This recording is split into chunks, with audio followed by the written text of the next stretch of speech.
Hello and welcome to Just One More Thing, a knitting and crafting podcast. I'm your host, Janessa, and it is a bright, sunny day. I have all the windows open, so hopefully, as the cars go by, it won't be too noisy. We don't have a lot of traffic on our street, thankfully, so hopefully it won't interfere too much with the sound, but it's just too nice a day not to like throw all the windows open and air out the house after a really long winter.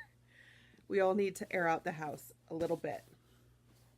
So, yeah, let's see. What should we talk about?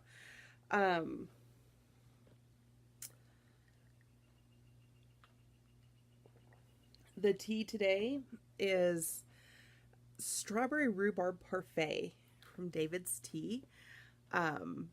It's definitely more strawberry than rhubarb. You don't get much of the tartness, but you do get a lot of the strawberry, and it's just a really nice iced tea. So you probably saw a little bit of that in the opening. I don't have a lot of projects to show you, but I do have a lot of knitting to show you.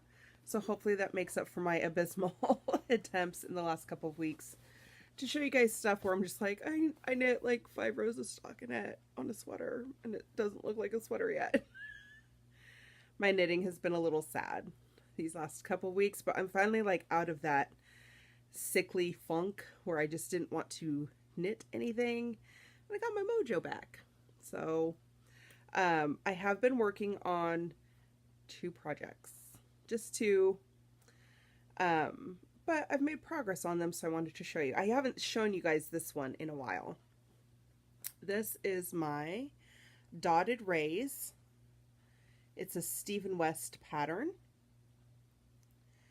It ends up kind of like an asymmetrical crescent shawl. This is your cast on right here, but then it kind of grows out in just this one direction instead of being total semicircular, but it's definitely crescent shaped.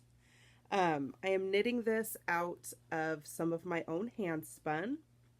This is Falkland hand spun, and I got the fiber from Once Upon a Corgi. It's dyed in her Hedwig colorway, and as you can see, it's, oh, I got a hair. That's unattractive. It's fairly thin. It is, I don't know if you can tell from that far away. There you can kind of see it. It is a 2-ply yarn. I do spin really, really thin. So it's, I would call it a lace weight yarn for sure. But it is just, it's so nice and light and airy in the shawl. I love it. It's going to be such a nice little shawl to wear once it's all done. This will take forever to finish because I'm knitting it in such thin yarn. But I really am happy with how it's turning out. So, anywho, I don't know if I'll knit till like the pattern gets done or if I'll just keep going, because it is one that you can pretty easily adjust your sizing on it. Oops, sorry about that, shaking the table. But we'll have to see how bored I get of it eventually. It's a nice easy knit. It's all garter stitch. It's not exactly one that I can just kind of knit and not pay attention to just because the yarn is so thin. And I don't know, let's see if we can show it on the needles there. Just because of the way that I'm knitting, it's kind of untwisting as I knit, so it splits real easy. So I have to be kind of careful when I'm knitting on it. I have to pay attention, but it is a really easy kind of mindless knit normally. So if you're looking for a nice mindless knit, this would be a good one. Okay, now we're going to move on to one where there's a lot more like knitting involved, even though it is a small project. I almost had it done to show you a finished object today, but not quite. didn't quite make it to finished object status. So before I show you the actual project, I'm going to show you some of what led up to the project. One of my favorite designers, Frenchie with Aroha Knits, does a lot of challenges. She does several different challenges throughout the year. Shawl shapes I've done where like we made different mini shawl designs. There was a shawl shaping one. There was one where we like kind of around the world knit little mini shawls, but we kind of looked at different types of lace patterns in different regions. That was a fun one. And then the one that this is the second time I've done it. I'm gonna sneeze. The trouble with opening all the windows is that my allergies go a little haywire. So yeah, this is the second time I've done this challenge is her Initiate Design Challenge. The first time I did it was the first time I ever designed anything, and I made my Chasing Rivers shawl, which was a lot of fun. Probably, and she warned against this, probably not the best idea to start out with a shawl as your very first design, just because of how large they are and how much time it takes to write out that kind of a pattern. This time around, though, I kind of had a shawl in mind, but it just wasn't working out for me, so I kind of scrapped that and went with a hat design for the Initiate Design Challenge. And she kind of takes you through all the different steps of her process for designing. And this is a free challenge, so I'm not giving anything away that you wouldn't be able to find on her site. But this challenge leads into a very nice paid-for course about knitwear design called Swatch Studio. So if you have like kind of played around with designing and you just want to like learn more, you want to invest more into like really making it something that you do more than just as a hobby, then I would definitely recommend her class for that. I signed up for it this semester and I'm loving it, but we'll get into that later. So anyway, for the Initiate Design Challenge, you start on day one with like a concept of like ideas that you have. And then you move on and you make maybe a little bit of a sketch. And you talk about like what kind of colors you might want and, you know, kind of just sketch out a couple little ideas just to get you going. So with this one, we were moving into spring, even though the weather wasn't acting like spring, we were moving into spring. So I wanted like a lightweight hat that would work to cover up, like bad hair days, or just like when it's a little bit chilly in the morning and you need something in the morning but not all day. So I definitely wanted something that was like a lightweight yarn and something with lace. I had this idea to do like micro striping where you change your yarn color every single row instead of like the traditional 2-row changing of yarns. And I had this idea for like a violet in my head. My grandma Dolly, whose actual name was Violetta. The reason we called her Grandma Dolly is a long story. She always went by Dolly, but her real name was Violetta. And she loved flowers in the spring. She liked pansies, and she liked really fun, bright colors of flowers. She always seemed to have like an African violet in her kitchen on the table or in the windowsill. And so kind of playing on her name and the fact that violets were one of her favorite flowers, I wanted to do kind of a violet motif, or maybe something that was like kind of reminded you of a violet, but it could also remind you of a pansy a little bit. They're similar shapes. And so the next step was trying to plan out what that flower shape would look like in lace. And it took lots of like plotting and then working swatches for each of these and taking vigorous notes about what I liked, what I didn't like.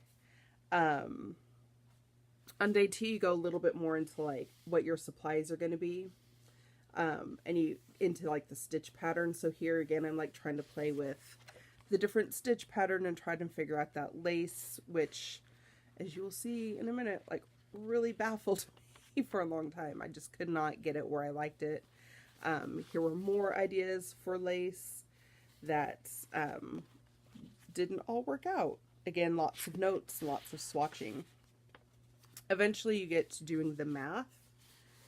Lots and lots of like, here's my gauge swatch and here's all the different sizes and cast-ons, and then making those cast-ons work with your stitch pattern, and this lots of, she teaches you how to do all that math, which really boggles my mind a lot. Especially on hats with like doing crown decreases. She had a lot of great tips for coming up with crown decreases. And then yet again, I am still trying to figure out the lace that I want to do. And like right down here, you can kind of see where I finally start landing on something that I think will work. So that was kind of all of my different sketching around and playing around with the ideas for that hat. After I did all of that note taking, after all of those different kind of charting out of lace ideas, these were several of the lace ideas that I had. We have one with like baubles in the middle, which were cute flowers, but not quite what I was looking for. Like those were okay, but still not exactly what I wanted on a hat. Maybe like for a shawl or something that would work. This is a lot closer to what I ended up with. Then we had epic fails that don't even look like flowers.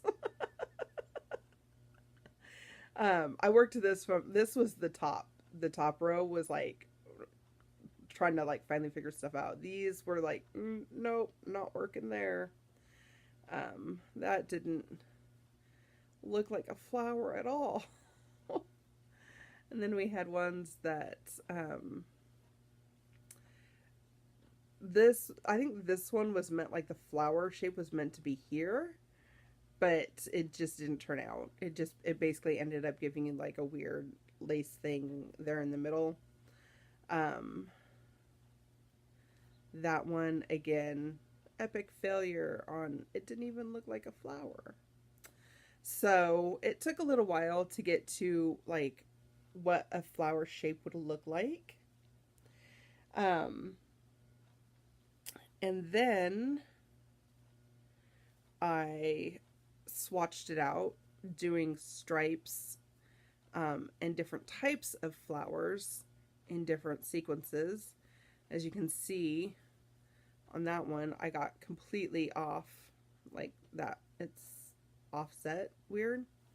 So I had to work out my stitch counts and what I wanted. And this was the swatch that made me give up on the two different types of flowers.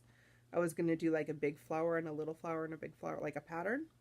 And this swatch made me give up on that altogether. But it gave me a good idea of what gauge I was going to get, especially over the stockinette rose. And then this one, this little swatch, was basically just trying to figure out with that little flower how far apart I wanted them. Did I want them to be really close together, kind of far apart?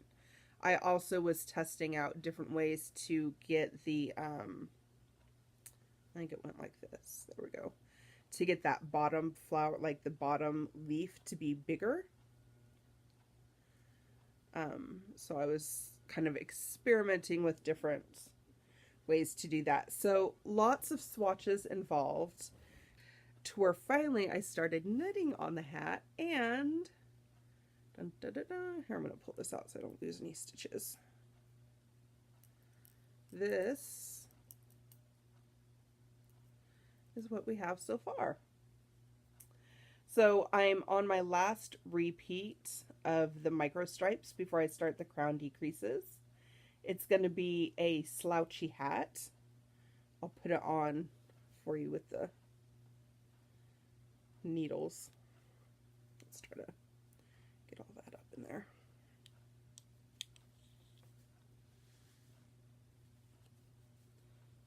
So, as you can see, it's meant to be kind of a slouchy hat. And this will look better once it's like blocked out, that lace part. But then it'll be kind of like slouchy. Because right now I could go ahead and do the decreases and have like a beanie. But I want it to be a little more slouchy than that. So it'll be just a little bit taller. And then it'll kind of slouch down in the back. But yay! That's my hat pattern that I'm working on. And my my hair is at that shaggy stage where it just doesn't want to cooperate or do anything for me. I have such curly hair that when it gets this long, it just kind of takes on a mind of its own. Thankfully, I'm getting an appointment to go get it cut here in a couple of days. So hopefully by the next time you see me, I'll have summer hair and not crazy hair. So yeah, this was my Violetta hat. It will be pattern released probably sometime in May. I've got to get it test knit and tech edited and things like that. But the pattern's written up, and it's as soon as I finish the sample and can take pictures of it and go through just that finishing editing process, then I will have another pattern to share with you all. So yay! I'm really happy with how the stripes looked. The lace is harder to see, unless there we go. There you can see the little flowers that just kind of go around through those lace bands, just like that. I really like how it turned out. So anyway, that is what I have been working on for the last couple of days. I do have some knitting.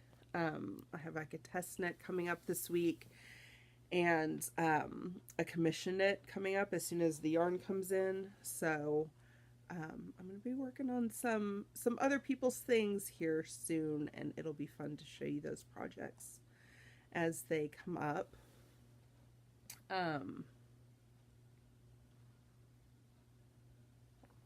Life stuff.